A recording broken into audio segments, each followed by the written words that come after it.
Bismillahirrahmanirrahim. Welcome to social study class.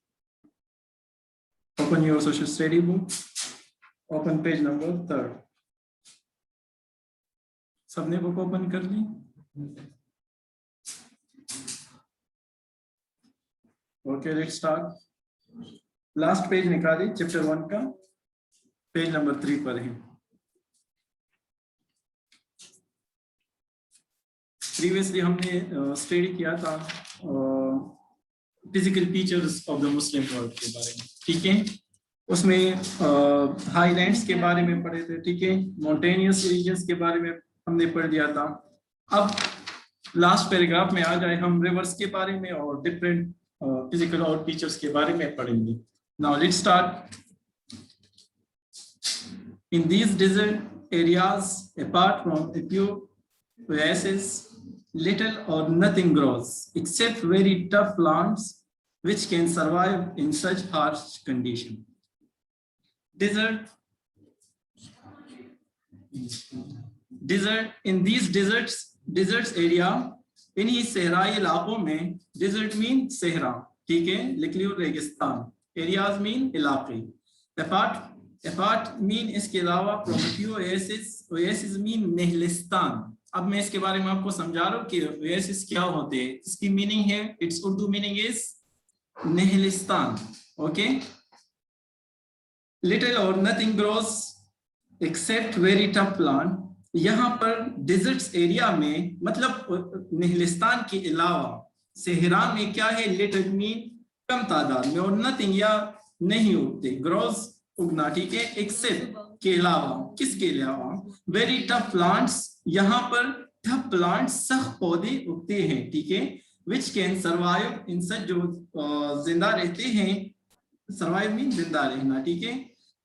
In such harsh condition, harsh mean सख्त हालात में, condition mean हालात में, मतलब उन्होंने ये जो प्लांट्स रहते हैं, यहाँ पर हमने प्रीवियसली पढ़ा था, यहाँ पर टफ प्लांट्स उगते हैं, ठीक है, जो कि वो प्लांट्स क्या होते हैं, सख्त कंडीशन में उन्होंने सरवाइव किया होता है, ठीक है.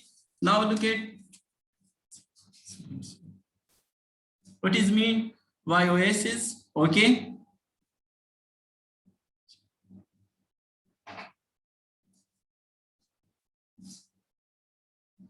नेहलिस्तान, oasis. What is mean by oasis? Okay, it's the definition.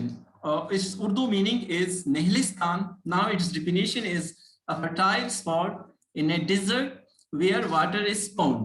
अब हमने पढ़ लिया कि यहाँ पर क्या होते, प्लांट्स नहीं होते ना, ठीक है. अगर होते भी हैं तो क्या है, हर्ष, जो सख्त प्लांट, जो टफ प्लांट्स होते हैं, यहाँ पर वो होते हैं. अब इसके अलावा, ठीक है, यहाँ पर ये जो एरिया आपको नजर आ रहे हैं, यहाँ पर ये फर्टाइल लैंड होती है. इसमें स्पॉट जो जगह होती है वो फर्टाइल जरहेज जमीन होते हैं. फर्टाइल मीन जरहेज, ठीक है. वेयर वाटर इज फाउंड, जहां पर पानी मौजूद होता है, ठीक है. यहाँ पर लोग स्टे कर लेते हैं, ठीक है. यहाँ पर साया होता है, ठीक है, वाटर भी होता है, दरख्त होते हैं, तो यहाँ पर लोग स्टे कर सकते हैं डेजर्ट्स में, ठीक है. तो इन्हीं के अलावा यहाँ पर अगर उगते हैं तो टफ प्लांट्स उगते हैं या नथिंग, कुछ भी नहीं उगता, ठीक है. ओके,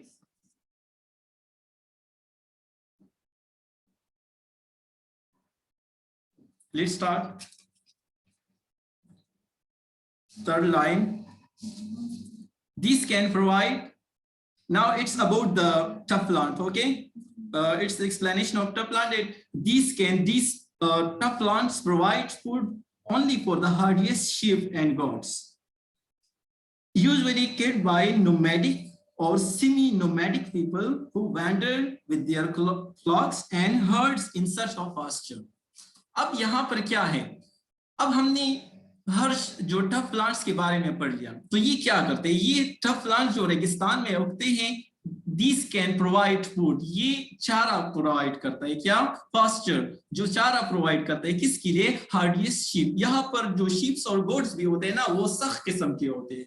आम हमारे जो इलाकों के होते हैं, मैदानी इलाकों के, अगर हम जानवर देख ले यहाँ पर शीप्स और गोट्स, तो वो क्या है, वो सख्त नहीं होते, बल्कि वहां पर जो रेगिस्तान में पाए जाते हैं, वहां पर जो क्लाइमेटिक कंडीशन होता है, सख्त क्लाइमेटिक जो tough climatic condition, harsh climatic condition होता है, तो इसी की वजह से वो शीप्स और गोट्स भी वहां के टफ है, सख्त है, ठीक है। तो वही क्या करते हैं, ये कौन पालते हैं यूजुअली, किट मीन पालना, कौन पालते हैं, बाय नोमैडिक। नोमैडिक मीन उसके ऊपर लिखे हाईलाइट करें, नोमैडिक मीन खानाबदोश, क्या, खानाबदोश। नेक्स्ट एक दूसरा वर्ड्स आ रहा है, क्या, सेमी नोमैडिक। इसके बाद तो ये सेमी नोमैडिक लोग कौन होते हैं, खानाबदोश वो लोग होते हैं जो क्या करते हैं, जो अपनी वहां पर उनकी कोई जगह नहीं, बस कभी एक जगह चले जाते हैं, दूसरी जगह चले जाते हैं, उनके साथ एनिमल्स वगैरह होते हैं, ठीक है, और वो माइग्रेशन कर लेते हैं। अब सेमी नोमैडिक, जो सेमी का मतलब क्या है, हाँ नीम, नीम, ठीक है, सेमी मीन नीम, नोमैडिक मतलब वो कभी नोमैडिक होते हैं, ठीक है ना, वो परमानेंट नोमैडिक नहीं होते, परमानेंट खानाबदोश नहीं होते, कभी ना कभी वो ये इख्तियार कर लेते हैं, ठीक है, वो माइग्रेट कर लेते हैं, उनके साथ जानवर भी होते हैं और वो सारी जगह छोड़कर किसी दूसरी जगह वहां पर पड़ाव डाल लेते हैं। People who wander mean last line of first paragraph, ठीक है, घूमना, ठीक है, wander with their flocks। Page number 3 बेटा, पेज नंबर 3 है, सेकंड लास्ट पैराग्राफ में लास्ट लाइन है, फर्स्ट पैराग्राफ निकाल लें यहां पर पेज नंबर 3 में, और लास्ट लाइन है, ठीक है, who wander with their flocks and herds, जो कि वो घूमते हैं with their flocks and herds, यानी यहाँ पर ये flocks and herds mean group of animals, यहाँ पर ये क्या कर लेते हैं, ये अपने रेवड़ के साथ क्या करते हैं, घूमते हैं, in search of pasture, pasture mean चारा, किस लिए, अपने जानवरों के साथ ये घूमते हैं, पास्चर्स के लिए, इसके चारे के लिए, ठीक है, क्लियर। लास्ट पैराग्राफ स्टार्ट करते हैं, okay, let's start. There are however, ताहम यहां पर considerable area mean important areas, अहम एरिया, आप हाँ से अच्छे एरिया, ठीक है, of tropical rain forest in the park, यहाँ पर अब मैं इसके बारे में आपको समझा रही हूँ, येलो कलर में आपको ट्रॉपिकल रेन फॉरेस्ट नजर आ रहे हैं ना, तो अब ये कौन सी फॉरेस्ट होते हैं, कौन से फॉरेस्ट को हम ट्रॉपिकल रेन फॉरेस्ट कहेंगे, ठीक है, वेयर इट इज फाउंड, तो ये कहां पर पाई जाती हैं, in central Africa, central Africa में, एंड साउथ ईस्ट एशिया, एक अफ्रीका में पाई जाती है और दूसरी साउथ ईस्ट एशिया में पाई जाती है, ठीक है।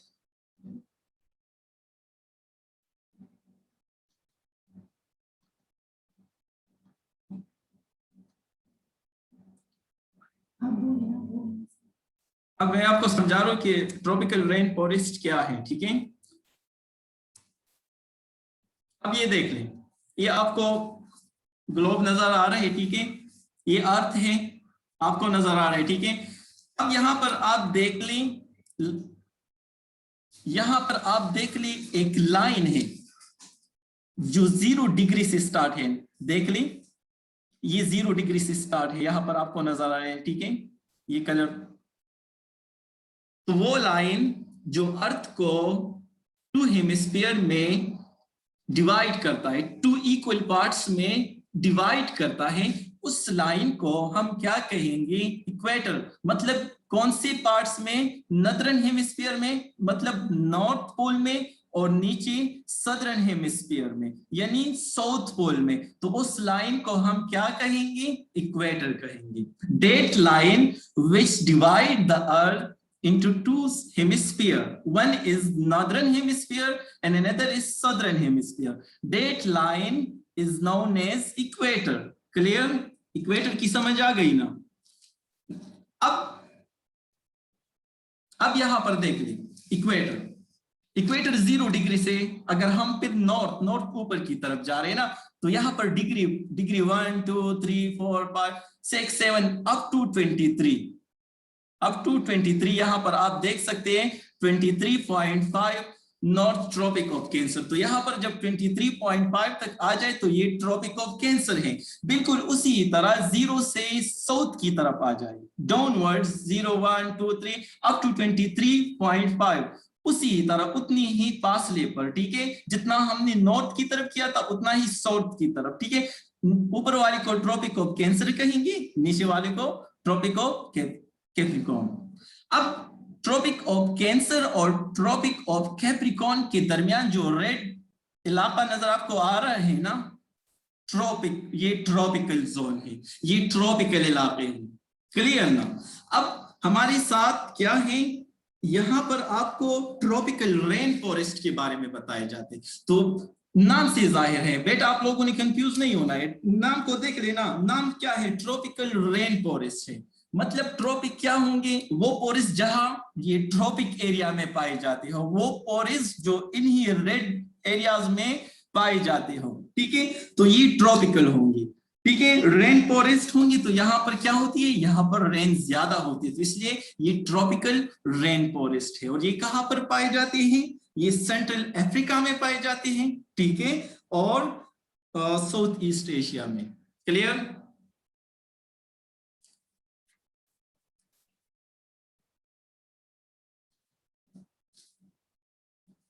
लेट्स स्टार्ट, दोबारा स्टार्ट करते हैं। अब इन्हीं ट्रॉपिकल रेन फॉरेस्ट के बारे में हमने पढ़ लिया। अब ये ट्रॉपिकल जो रेन फॉरेस्ट है जो अफ्रीका में है और साउथ ईस्ट एशिया में, they produce which produce a huge, produce mean पैदा करना, ठीक है, प्रोड्यूस करते हैं ह्यूज, बड़ी तादाद में, अमाउंट्स मीन मिकदार में, of timber. Timber mean, timber के ऊपर मीनिंग लिखी, इमारती लकड़ी। क्या? इमारती लकड़ी।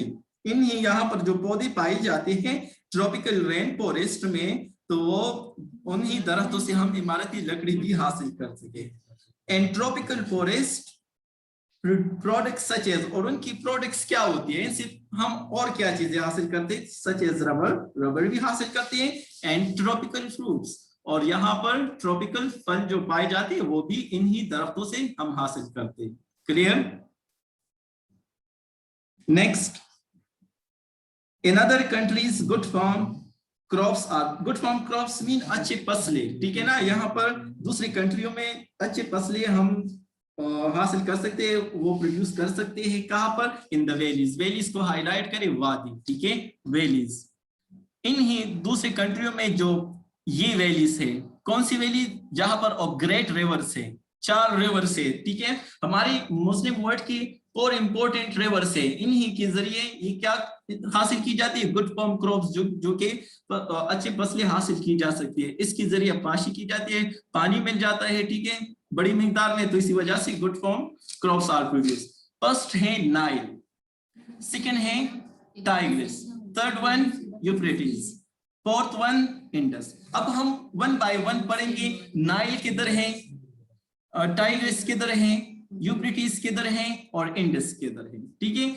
यहाँ पर तो ये जो दरियाएं आपको नजर आ रही है ना, नाइल, टिग्रिस और यूफ्रेटिस और इंडस, इन्हीं की वजह से तो गुड फार्म हम प्रोड्यूस कर सकते हैं। लेकिन in other places by irrigation, और जो दूसरी जगह होते हैं इन्हीं के अलावा, इन्हीं जगहों के अलावा, इन्हीं वैलीज के अलावा, वो हम बाय इरिगेशन, पाशी के जरिए, ठीक है, मुख्तलिफ किस्म के पाशी, बारिश के जरिए और मुख्तलिफ किस्म के ट्यूबवेल या वगैरह किसी और जराए से इसको हम इरिगेट करते हैं। अब हम 1 बाय 1 पढ़ेंगे। First one, Nile, tigris, Tigris, Euphrates and Indus.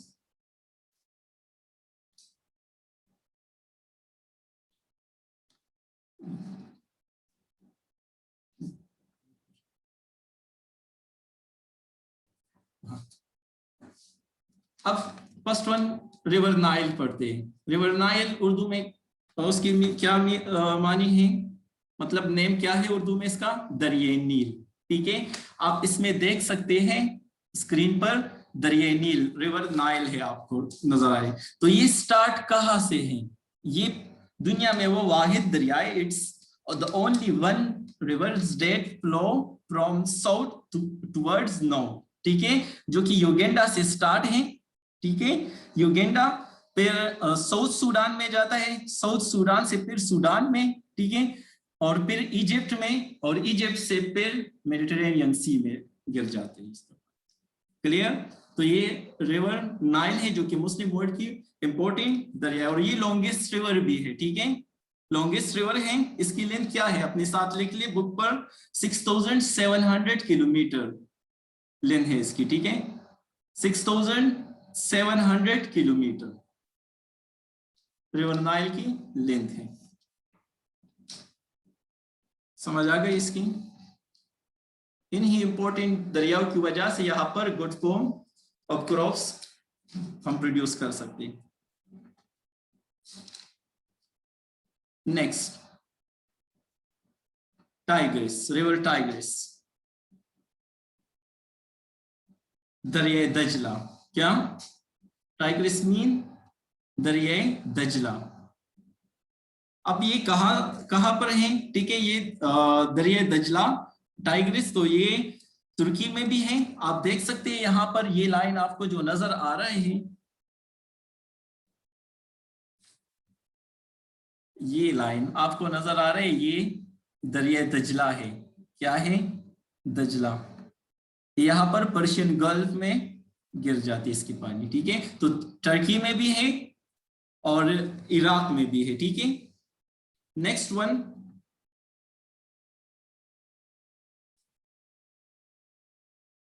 Euphrates, ठीक है, दरिया फिरात, इसको हम कहते हैं दरिया फिरात। ये कहां पर है?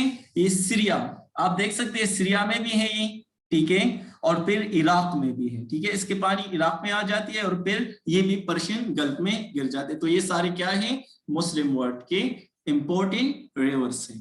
क्लियर? तो इन्हीं की वजह से यहाँ पर अच्छे फसलें उगती हैं।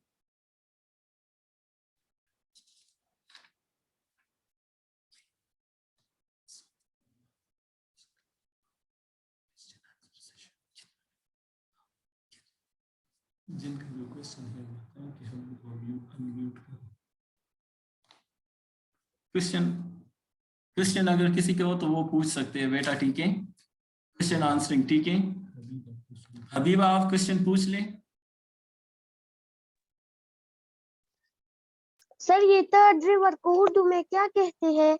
नाम बताइए जरा। ये यूफ्रेट्स है। यूफ्रेटिस को हम दरिया फिरात कहते हैं। सर जरा फिर से बता दे। दरिया फिरात। Okay sir. नेक्स्ट किसी का क्वेश्चन हो?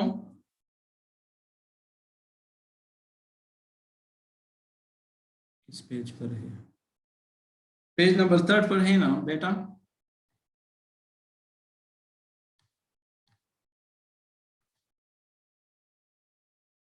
ये हबीबा अपने साथ नोट कर ले, फिरात, दरिया फिरात, ठीक है।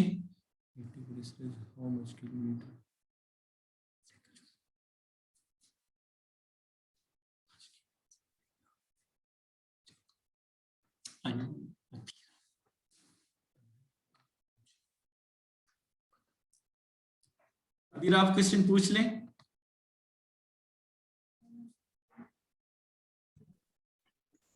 ये दरिया सॉरी ये रिवर टाइग्रिस जो है ये इसको उर्दू में क्या कहते हैं? दजला, दरिया दजला। ओके। दरिया दजला, ठीक है बेटा। आपको स्क्रीन पर अभी आ जाएगा, ठीक है, इसी तरह लिखा जाता है दरिया दजला, जो कि टर्की में है, इराक में है, और फिर इसका सारा पानी पर्शियन गल्फ में गिर जाती है।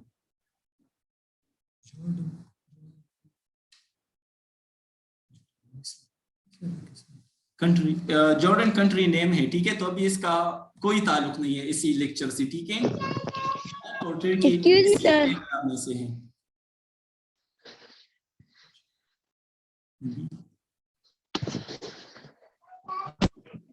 अभी क्वेश्चन पूछ लें। हबीबा क्वेश्चन पूछ लें।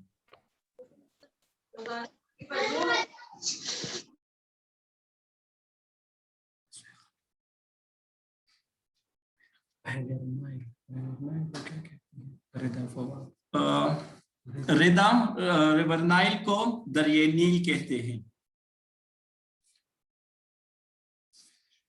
आज के लिए इतना ही काफी है, लेकिन अपने साथ होमवर्क नोट कर ले बेटा।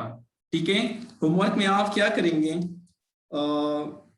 असल में आप लोग रिवर नाइल और टाइग्रिस की मैप बनाएंगे कि ये कहाँ से स्टार्ट है और कहाँ पर इसकी पानी गिर जाती है, ठीक है, क्लियर। और दूसरी बात ये कि आप लोगों ने पाकिस्तान की मैप भी बनानी है और इसकी नेबरिंग कंट्री को लोकेट करना है, ठीक है, इस पर प्रैक्टिस करनी है, क्लियर। आज के लिए इतना ही काफी है, ओके।